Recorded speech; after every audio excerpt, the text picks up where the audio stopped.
Hey, yeah, how's it? This is Bo out here. Just a little bit of a surprise for Jaden when he gets home. A couple of his bikes are in the backyard, and this one here is it's just a parts bike, something for he can take it apart and fiddle with, you know. And then I got this little guy here that I got for him today. It's the 500. They're $700 new. I purchased it used. Now I've checked it out so far so good. I just bought it and it runs. So it's a little bit bigger than the other ones and hope he enjoys it.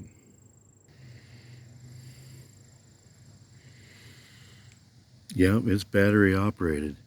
15 miles an hour.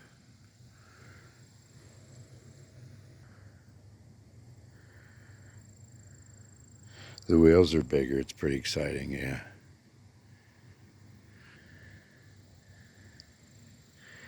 Got front and back brake and their disc.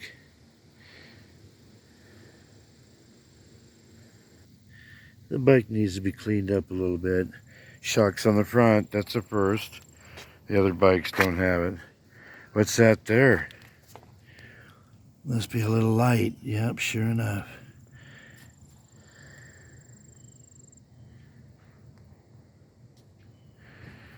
All right, well, I'll get on out of here. This is Bo out here, and the leaves are not changing in my yard. Not yet.